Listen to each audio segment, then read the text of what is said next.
today's show about gay rights. Direct quote. After my computer goes away. Okay.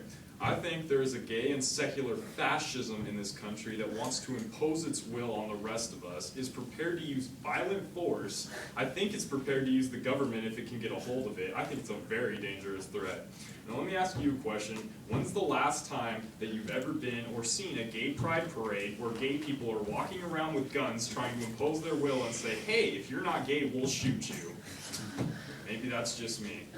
In my personal opinion, the conservative ideology stems from a lack of intellect and abundance of beer and Bibles.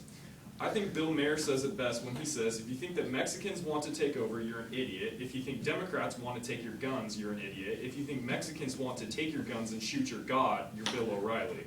As far as religion goes, there are those who would like to say that somehow a man who taught nothing but peace and love justifies Westboro's Baptist Church members forcing their 5-year-old children to wear shirts that say things like, God hates fags, or thank God for dead soldiers.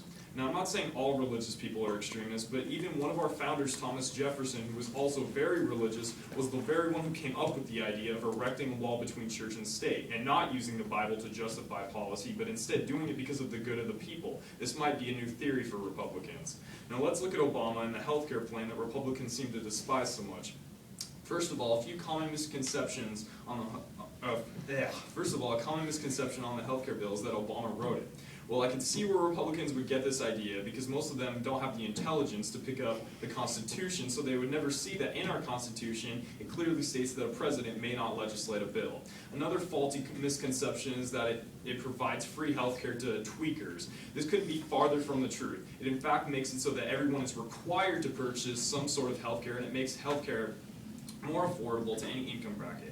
Overall, I don't hate people, but what I do hate is the fact that the country I live in is in a horrible debt and economic state, and yet we still have a party that bases their social agenda on hatred and keeping rights from people and speaking out against other religions, ethnicities, and sexualities. To me, it's a waste of time that we spend money and time debating on people's rights when we should be worried about the unemployment rate and our national deficit. Disagree if you want, but I won't apologize for the fact that I think equality is a given, and I'm repulsed that people are so ignorant that they turn their hate into policy.